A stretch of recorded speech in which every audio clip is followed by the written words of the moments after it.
সুন্দর, আসমান সুন্দর, জমিন সুন্দর, সুন্দরী সুন্দরী পাল্লা।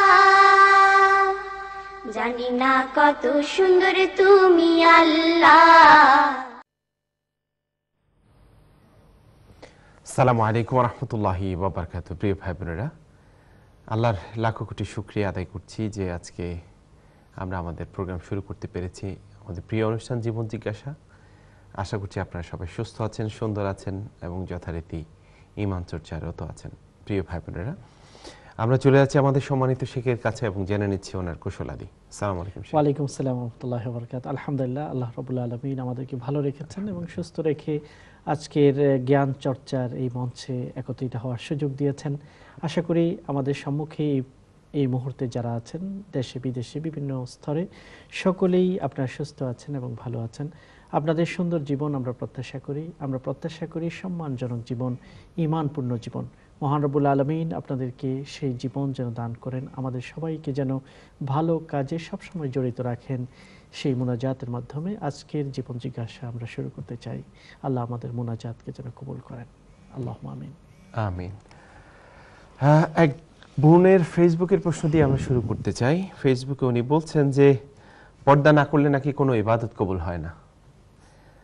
এখন এই কথাটি অ্যাকর্ডিং টু কোরআন এন্ড সুন্নাহ উনি জানতে চায়। প্রথমত পর্দা করা বলতে আমরা যেটা বুঝি, নারী এবং পুরুষের জন্য আল্লাহ তাআলা নির্দিষ্ট সীমারেখায় আমাদের জন্য সবার জন্য মডেস্টি এবং শালীনতা বোধ বাধ্যতামূলক করেছেন। এবং এটা হচ্ছে মানব চরিত্রের গুরুত্বপূর্ণ একটি দিক, যে মানুষ এবং অন্যান্য প্রাণী জগতের পার্থক্য হলো এই যে মানুষ পর্দা করে, মানুষ আবরণ করে, আবৃত রাখে, আর অন্য প্রাণীগুলো অনাবৃত থাকে।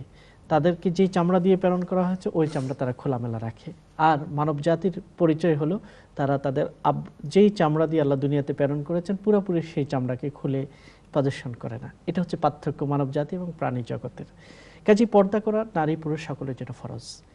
কিছু নির্দিষ্ট পর্দা আছে যেটা ছাড়া কোনো ইবাদত হবে না। যেমন আপনি নামাজ আদায় করছেন পর্দা ছাড়া, অর্থাৎ পর্দা বলতে যেটা সতর করা, যেটাকে আবৃত করাটা ফরজ, সেটা ছাড়া যদি আপনি নামাজ আদায় করেন সেই নামাজ গ্রহণযোগ্য নয়। কারণ সতর করা অর্থাৎ ঢাকা, আবৃত করা, এটা পুরুষের জন্য একটি পর্যায়ে এবং নারীর জন্য আরেকটি পর্যায়ে, এটা ফরজ এবং বাধ্যতামূলক। আমরা সবাই জানি একজন পুরুষের জন্য নাভি থেকে আরম্ভ করে নেবল টু নি, নাভি থেকে হাঁটু পর্যন্ত এটাকে অবশ্যই আবৃত রাখতে হবে। এটা ছাড়া যদি কেউ নামাজে দাঁড়ায় তার নামাজ হবে না, এটা ছাড়া যদি সে হজ করে হজ হবে না। একইভাবে সকল ইবাদতগুলো এটার সাথে যুক্ত। আর নারীর জন্য একটি আবরণ আল্লাহ ঠিক করেছেন, সতার যাকে আমরা বলি, সেটা হচ্ছে মাথা থেকে পা পর্যন্ত পুরাটাই। তবে নামাজের সময় বিশেষত পায়ের ফিট অর্থাৎ টাকনু পর্যন্ত খোলা থাকতে পারে, হাতের কবজি পর্যন্ত খোলা থাকতে পারে এবং চেহারা ঢাকাটা নামাজের জন্য ফরজ নয়। এগুলোর বাইরে আর সব কিছুকেই ঢেকে রাখতে হবে। এটা নামাজের জন্য যেমন সাতার, তেমনিভাবে বাইরে যে কোনো জায়গার জন্য সেটা সাতার এবং আবৃত থাকতে হবে। নারীদের জন্য যে আবরণ, এই আবরণটি হচ্ছে সম্মানের একটা পরিচয়। একজন নোবেল বিজয়ী নারীকে জিজ্ঞাসা করা হয়েছিল, যিনি হিজাব পরেছিলেন। তাকে জিজ্ঞাসা করা হলো, আপনি একজন উচ্চ শিক্ষিতা এবং পৃথিবীর সবচেয়ে সম্মানজনক পুরস্কারে আপনি ভূষিত হয়েছেন, কিন্তু আপনি কেন এত আবৃত থাকেন বা হিজাব পরে থাকেন, পর্দা করেন? এটা তো ব্যাকডেটেড, পিছনের যুগের মানুষের কথা। বর্তমান যুগে তো তারা খোলামেলা থাকবে, এটাই স্বাভাবিক। তিনি উত্তরে বলেছেন, না, আমার দৃষ্টিটা একটু ভিন্ন। মানব জাতিকে যখন সৃষ্টি করা হয়েছিল আদিম সভ্যতায়, তারা কাপড় পরতে জানতো না, আবরণ জানতো না। তাদের আবরণটা ছিল খুব লিমিটেড, তাদের সভ্যতা ছিল লিমিটেড, কাজেই তাদের আবরণ ছিল লিমিটেড। তারা গাছের পাতা দিয়ে নির্দিষ্ট একটু জায়গাকে তারা আবৃত করত। মানুষ যখন সভ্যতা শিখতে লাগলো, কাপড় আবিষ্কার করলো, ঢাকা শিখলো, আবরণ শিখলো। এই জন্য তিনি বললেন যে সভ্যতা যতই বৃদ্ধি পাবে, যে মানুষ যতই বেশি সভ্য সেই মানুষ ততই বেশি আবৃত। কাজে আবরণ এটা হচ্ছে সভ্যতার প্রতীক মানুষের জন্য। কাজে যে বোনটি ইটালি থেকে আমাদেরকে প্রশ্নটি রেখেছেন, আপনাকে একথাই বলছি, হ্যাঁ, পর্দা আপনাকে করতেই হবে, নারীর জন্য করতে হবে, পুরুষের জন্য করতে হবে। শালীন জীবন এটা আমাদের জন্য গুরুত্বপূর্ণ একটা দান। তবে কেউ যদি স্বাভাবিক বাইরে যেতে, যেই পর্দা বলতে নারীদের জন্য যেটা বোঝায় সেটা যদি নাও করে, কিন্তু তিনি যদি সালাহ আদায় করেন, জাকাত দান করেন, হজ করেন, সিয়াম পালন করেন, আমরা আশা করছি এই ইবাদতগুলো যদি কবুল হয় ধীরে ধীরে তাকে আবৃত করতেও শেখাবে। ভালো আমল পরিচয় হলো ভালো আমল কবুল হওয়ার, যে সেগুলো তার বাকি যে অপূর্ণাঙ্গতাগুলো আছে, শর্ট কামিংসগুলো আছে, সেটা ফিল আপ করে দেবে। যেমন আল্লাহ তাআলা বলছেন আমাদের সালাহ কবুল হলো কিনা তার পরিচয় কি? ইন্নাস সালাতা তানহা আনিল ফাহশাই ওয়াল মুনকার। খারাপ থেকে যদি সালাহ আমাদেরকে বিরত করতে পারে, অন্যায় অশ্লীলতা থেকে, এটারই পরিচয় বহন করে যে আমার সালাহ কবুল হয়েছে। কাজেই বোন, আপনি ইবাদত অন্যান্যগুলো করবেন, সেটা কবুল হচ্ছে না তা নয়, তবে সেগুলো কবুল হচ্ছে এটা প্রমাণ এটাই দেবে যে ধীরে ধীরে আপনি আরও বেশি আল্লাহর হুকুমকে পরিপূর্ণভাবে মানার চেষ্টা করছেন। এটাই পরিচয় করে দেবে যে আপনার অন্যান্য ইবাদতগুলো কবুল হচ্ছে। ধন্যবাদ। জাযাকাল্লাহ। আমরা চলে যাচ্ছি কলারের কাছে। আসসালামু আলাইকুম। আসসালামু আলাইকুম। ওয়ালাইকুম আসসালাম। বোন, আপনার প্রশ্ন বলেন। জি, আমার দুইটা প্রশ্ন। প্লিজ। পয়লা প্রশ্ন হচ্ছে আমার একজন মার একটা বেবি হয়েছে, তাই 30 রোজা রাখতে পারছেন না, রমাদানের রোজা। জি জি জি বলেন। তো এখন তাই যদি রমাদানের রোজা তাইনের আম্মা বা তাইনের মেয়ে যদি রাখুন বদলি রোজা, তো ওই বলি। ঠিক আছে। আচ্ছা, আর কোনো প্রশ্ন আছে আপনার? আর আরেকটা প্রশ্ন হয়েছে আমার কিতা ওই যে কিতা ওই সরি ওই খাতুন মঞ্জিলের জন্মাঞ্চে রাখে, দুইটা রাখে, তো আমি একটা রাখছিলাম, আর একটা রাখছি না, আমার কি এটা ওই বলি না, আমি আর একটা রাখা লাগবো। কিসের রোজা? এটা কি আশুরা রোজা? মুহররমের 10 তারিখের আশুরা রোজার কথা বলছেন? জি জি, আশুরা। ওকে, ঠিক আছে, বুঝতে পারছি। আপনি কোন দিন রোজা রেখেছেন, 10 তারিখ না 9 তারিখ? আমি গেছে শুক্রবারে রাখতে। শুক্রবারে রেখেছেন। ওকে, 9 তারিখে রেখেছেন, ঠিক আছে। আমরা দুটি প্রশ্ন পেয়েছি। প্রথম নম্বর প্রশ্ন হলো রমাদানের রোজা বাচ্চা হওয়ার কারণে একজন বোন রাখতে পারেননি, তার পক্ষ থেকে অন্য কেউ বদলি রোজা রাখতে পারে কিনা। ইসলামের দৃষ্টিতে বদলি হজের কনসেপ্ট আছে, কিন্তু বদলি রোজার কোনো কনসেপ্ট নেই। অর্থাৎ একজন অসুস্থ ব্যক্তি যদি রোজা রাখতে না পারে, তার পরিবর্তে আরেকজন রোজা রাখতে পারবে না। বরং রোজা যদি তিনি প্রসবের কারণে, বাচ্চা লালন পালনের কারণে, দুধ পান করানোর কারণে, অসুস্থতার কারণে অথবা সফরের কারণে যদি রাখতে না পারেন, যখন তার এই সাময়িক কারণগুলো সরে যাবে, তখন তাকে রোজা রাখতে হবে। ফাইদ্দাতুম মিন আইয়ামিন উখার, আল্লাহ তাআলা সূরা বাকারাতে বলেছেন, যারা এইসব বৈধ কারণে রোজা রাখতে পারেনি তাদের জন্য অন্য সময়ে, সুবিধামতো সময়ে তারা রোজাকে পালন করতে হবে। এজন্য যেই মা তার বাচ্চাকে প্রসব করেছেন রমাদানে এবং তিনি সেই রমাদানে রোজা রাখতে পারেননি, যখন বাচ্চার বয়স হয়ে যাবে 2 বছর এবং দুধ পান শেষ হয়ে যাবে, তখন তিনি ধীরে ধীরে সেই রোজা রেখে দিতে পারেন। এমনকি বাচ্চাকে দুধ পান করানো অবস্থায়ও শীতের সময়ের ছোট ছোট দিনগুলোতে তিনি যদি রোজা রেখে নিতে পারেন তাও ভালো। আর একান্তই যদি তিনি না পারেন, যে বাচ্চার দুধ পান করানোর কারণে আরও 2 বছর পারেননি, অনেক জমে গেছে, যেটা কাদা করা তার পক্ষে সম্ভব নয়, তখন তিনি অবশ্যই সেটার ফিদিয়া দিতে হবে। ফিদিয়া হলো প্রতিটি রোজার পরিবর্তে মিসকিনকে খাওয়ানো। ফাইতামু মিসকিন মানে ফাফিদিয়াতুন মিন তুআম মিসকিন, অর্থাৎ ফিদিয়া দেওয়ার কথা কোরআনে কারীমে উল্লেখ হয়েছে। অর্থাৎ একটি রোজার পরিবর্তে আমরা যেমন একটি ফিতরা বা সাদাকাতুল ফিতর দান করি, ওই পরিমাণ তিনি সাদাকা করে দেবেন, গরিবদের মাঝে সেটাকে বিতরণ করবেন। ধন্যবাদ। এবং আপনি জানতে চেয়েছেন আশুরাতে 2টি রোজা রাখাটা উত্তম। প্রথমটি হলো মুস্তাহাব এবং দ্বিতীয়টি অর্থাৎ 10 তারিখের রোজাটা হলো সুন্নাহ মুআক্কাদা। আপনি গত শুক্রবার রোজা রেখেছেন, এটা হচ্ছে 9 তারিখ রেখেছেন, এই রোজা নফল রোজা হয়েছে। তবে আশুরার যেটা ফজিলত সেটা 10 তারিখের রোজার মাধ্যমে পাওয়া যাবে। আশুরার ফজিলত হলো যে ব্যক্তি 10 তারিখ রোজা রাখবে মুহররমের, সেই ব্যক্তির আগের বছরের সবগুলো গুনাহকে আল্লাহ তাআলা ক্ষমা করে দেন।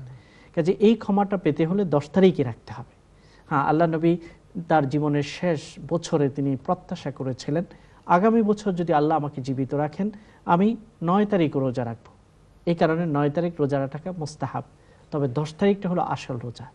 যেহেতু আপনি শুক্রবার রেখেছেন, নফল রোজার সওয়াব পাবেন, আপনার উচিত ছিল যে পরের দিন রোজা রাখা শনিবারে। আর শুধুমাত্র শুক্রবার রোজা রাখাটা ফিকহের দৃষ্টিকোণ থেকে মাকরুহ। আল্লাহ নবী দেখলেন তার স্ত্রী মাইমুনাকে রোজা রাখতে শুক্রবারে, তখন জিজ্ঞাসা করেছেন, তুমি কি গতকাল রোজা রেখেছিলে বৃহস্পতিবার? সে বলল না। তুমি কি আগামীকাল রোজা রাখার প্ল্যান আছে শনিবার? বলছে না, শুধু শুক্রবার রোজা রেখেছে। তখন তিনি বলেছেন না, এটা করো না, যদি তুমি শুক্রবার রোজা রাখতে চাও, হয়তো আগের দিন বৃহস্পতিবার রোজা রাখো অথবা শনিবার রোজা রাখো। শুক্রবারটা মূলত মুসলমানদের জন্য সাপ্তাহিক ঈদের দিন। যদি আমাদের নফল রোজা রাখতে বেশি আগ্রহ হয়, 2 দিন রোজা রাখা সপ্তাহে ভালো। একটি হলো সোমবার, আল্লাহ নবী রেখেছেন, এবং বৃহস্পতিবার আল্লাহ নবী রোজা রাখতেন। ধন্যবাদ। জাযাকুমুল্লাহ। আমরা চলে যাচ্ছি পরবর্তী কলে। আসসালামু আলাইকুম। আসসালামু আলাইকুম। ওয়ালাইকুম সালাম। জি বোন। হ্যালো, আসসালামু আলাইকুম। জি ওয়ালাইকুম আসসালাম। প্রশ্ন বলেন বোন। আমার প্রশ্ন হইল যে তাহাজ্জুদের নামাজ আমরা যে পড়ি, আমরা তো ওয়ালাইকুম সালাম। টিভিতে চলে আপনি টেলিভিশন শুনতেছেন কেন? আমাদেরকে ওয়ালাইকুম শুনেন। সালাম। আমি জানতাম স্যার যে আমার কি তাহাজ্জুদের নামাজ যে আমরা পড়ি,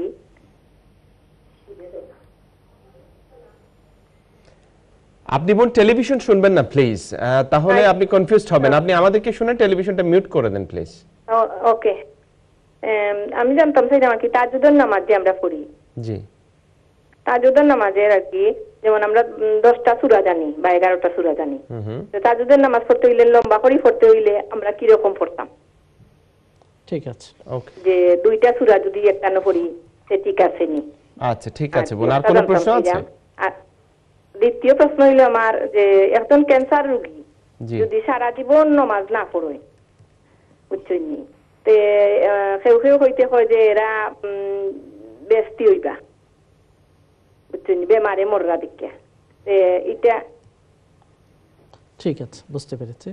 এটা মানে এই প্রশ্নটা হইলো কি যে মানে এটা আমি জানতাম সেরকম যে এটা নামাজ যদি না পড়িয়া থাকুন যে এই মানুষ বেমারে মরলে ওইটা কোনো এটা তার মাফ হইব। ঠিক আছে, বুঝা গেছে। প্রথম প্রশ্নটি আপনি জানতে চেয়েছেন যে আমার তৃতীয় প্রশ্ন হইলো, তৃতীয় প্রশ্ন আছে বোন। আচ্ছা ঠিক আছে, 2টা প্রশ্নই। আচ্ছা, তৃতীয়টা আপনি ভুলে গেছেন, কোনো অসুবিধা নেই, আবার যখন মনে হবে করবেন। 2টি প্রশ্ন। প্রথমত ভাই বোনরা যারা ফোন করছেন, আমরা সময়কে রক্ষা করার জন্য চেষ্টা করবেন যাতে করে টিভিতে কথা না শুনে টেলিফোনে কথা বলার চেষ্টা করবেন, কারণ অনেক মানুষ লাইন পাচ্ছে না, সেখানে আপনি পেয়েছেন, সেটাকে যেন সময়টা নষ্ট হয়ে না যায়। এই হকটি হলো জীবন জিজ্ঞাসা, পরিবারের প্রতিটি মানুষের প্রতিটি মুহূর্ত অত্যন্ত গুরুত্বপূর্ণ। প্রথম প্রশ্নটি আপনি করেছেন 10টি সূরা আপনার জানা আছে। এখন এই 10টি সূরা দিয়ে কিভাবে আপনি লম্বা করে তাহাজ্জুদের নামাজ আদায় করতে পারেন? কয়েকটি সূরা একই রাকাতে পড়া যাবে কিনা? অবশ্যই পড়া যাবে। যেমন আপনি আলাম তারা থেকে কুল আউযু বিরাব্বিন নাস সূরা নাস পর্যন্ত জানেন। প্রথম রাকাতে আপনি আলাম তারা পড়লেন, আরও পড়তে ইচ্ছে করছে সূরা কুরাইশ পড়বেন, আরও ইচ্ছা করছে সূরা মাউন পড়বেন, আরও ইচ্ছা করছে সূরা কাউসার পড়লেন, আরও ইচ্ছা করছে সূরা কাফিরুন পড়লেন। দ্বিতীয় রাকাতে সূরা নাসর ইজা জা থেকে শুরু করলেন, বাকি সূরাগুলো আর দ্বিতীয় রাকাতে পড়লেন, তাতে কোনো অসুবিধা নেই। একাধিক সূরা একই রাকাতে পড়া যেতে পারে, কোনো অসুবিধা হবে না। দ্বিতীয় প্রশ্ন আপনি করেছেন ক্যান্সার রোগে একজন লোক মারা গেল, এখন সে জীবনে নামাজ ইত্যাদি তেমন পড়েনি। আপনি জেনেছেন যে যারা ক্যান্সার রোগে আক্রান্ত হয় তাদেরকে আল্লাহ জান্নাত দেবেন। আসলে কি তিনি জান্নাত পাবেন কিনা? উত্তর হলো এই যে নামাজ পড়াটা ফরজ, সালাহ আদায় করাটা ফরজ, এটা আল্লাহর হক। তবে আল্লাহ যদি কাউকে ক্ষমা করেন সেটা আল্লাহর ব্যাপার, কিন্তু নামাজ পড়াটা ফরজ। আর ক্যান্সার রোগে যে ব্যক্তি আক্রান্ত হয়েছেন তিনি যদি ঈমান নিয়ে দুনিয়া থেকে বিদায় হতে পারেন এবং তাওবার মাধ্যমে যদি বিদায় হতে পারেন, হতে পারে আল্লাহ তাআলা তাকে ক্ষমা করবেন। এটা একান্তই আল্লাহর ইখতিয়ার। মালিক ইয়াউমিদ্দিন, বিচারের মালিক তিনি, আমরা বিচার করতে পারবো না, আমরা কোনো রায় দিতে পারবো না, রায় দেওয়ার ক্ষমতা মহান রবের। তবে আমরা কোনো একথাও বলবো না যে ক্যান্সার রোগে আক্রান্ত হয়েছে নামাজ না পড়লেও জান্নাতে যাবে, এরকম জেনারেলাইজেশন করার ক্ষমতা আমাদের নেই, আল্লাহই ভালো জানেন। তবে যারা অনেক কষ্ট করে দুনিয়া থেকে বিদায় নিয়েছেন ঈমান এবং তওবার মাধ্যমে যদি যান, আল্লাহ তো রহমান রাহিম গফফার গফুর, ক্ষমাশীল, তিনি যদি ক্ষমা করে দেন কার বা কি করার আছে। ধন্যবাদ। ক্যান্সার রোগের কথা বলাতে আমি একটা মৃত্যু সংবাদ এবং দোয়ার জন্য আমি সবার কাছে বলতে ভুলে গিয়েছিলাম শুরুতে। সেটি হচ্ছে আমাদেরই এক কলিগ, যে নাম হচ্ছে ফারহান মাসুদ খান, সে চ্যানেল এসে হেড অফ প্রোগ্রাম, আমরা একসাথে অনেক দিন চাকরি করেছি। তার আম্মা ইন্তেকাল করেছেন গত পরশু। সো ওনার জন্য উনি সে দোয়া চেয়েছে সবার কাছ থেকে, ইনশাআল্লাহ আমরা সবাই দোয়া করব। অনেকদিন ক্যান্সার আক্রান্ত হয়ে হঠাৎ করেই রোগ ধরা পড়েছে একদম লাস্টের স্টেজে। এনিওয়ে, আমরা এবং যতটুকু জানি যে উনি খুব পরোপকারী একজন মহিলা ছিলেন। আল্লাহ পাক যেন ওনাকে ক্ষমা করেন, আমরা দোয়া করি। আল্লাহুম্মা গফির লাহা ওয়ারহামহা ওয়াআফিহা ওয়াআফু আনহা ওয়াতাজাওয়াজ আন খাতায়াহা আল্লাহুম্মা আজিরহা মিন আযাবিন নার ওয়া আদখিলহাল জান্নাহ আল্লাহুম্মা আমিন। সো আমরা চলে যাচ্ছি পরবর্তী কলে, দেখি কে আছেন আমাদের সাথে। আসসালামু আলাইকুম। ওয়ালাইকুম সালাম। জীবন আপনার প্রশ্ন বলেন। জি, আমার উত্তরের কাছে আমার একটা প্রশ্ন। আমার বোন একজন নানি ও মাসিক বেমার নমলি হয়েছে, ওয়াজ করে 8 দিন বাদে বার বেমার হয়ে গেছে। জি। আর বেমার ওইয়া আর আরো একজন মৌলানা মহিলা কইছেন তো নমাজ পড়া যায়। আমার বইনে নমাজ পড়া, বইনে নমাজ পড়া আর কিতাব রোজাও রাখেন, মহরমের রোজা রাখেন, নমাজও পড়া। 15 দিন বাদে ওইটা বেমার হয়, ওটা বুঝাইয়া দিবানি একটু। ওকে, ঠিক আছে বোন। ঠিক আছে।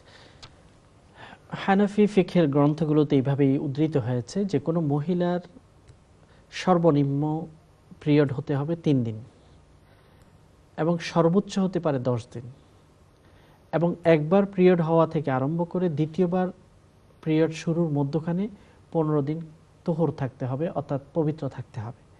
15 দিনের আগেই যদি হয়ে যায় এটা মাসিক নর্মাল পিরিয়ড নয়, এটা হচ্ছে তার রোগের কারণে এই রক্ত দেখা গিয়েছে বলে ধরা হয়। আর রোগের কারণে কেউ যদি রক্ত হয় তিনি মাযুর, তিনি নামাজ আদায় করবেন। এই জন্য হয়তো যেহেতু 8 দিনের ভিতরে আবার দ্বিতীয়বার পিরিয়ড দেখা গিয়েছে বা রক্ত দেখা গিয়েছে, সেই রক্তটাকে পিরিয়ডের রক্ত না বলে সেটাকে বলা হবে রোগের কারণে রক্ত। এই অবস্থায় তিনি নামাজ আদায় করবেন এবং রোজা রাখবেন। এটাই হচ্ছে হানাফি ফিকহের সলিউশন।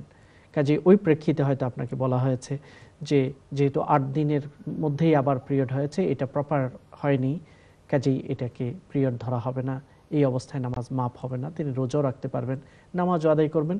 আর প্রতি ওয়াক্ত নামাজের জন্য নতুন করে ওযু করে আদায় করতে হবে। জাযাকুমুল্লাহ। প্রিয় ভাই বোনেরা, আমরা চলে যাচ্ছি ছোট্ট একটি বিজ্ঞাপন বিরতিতে। আমরা ফিরে আসছি ইনশাআল্লাহ দ্বিতীয় সেগমেন্টের সাথে করে। আশা করছি আপনারা আমাদের সাথে থাকবেন। আসসালামু আলাইকুম ওয়া রাহমাতুল্লাহি ওয়া বারাকাতুহু। আসমান সুন্দর, জমিন সুন্দর, সুন্দরী সুন্দরী পাল্লা, জানি না কত সুন্দর তুমি আল্লাহ।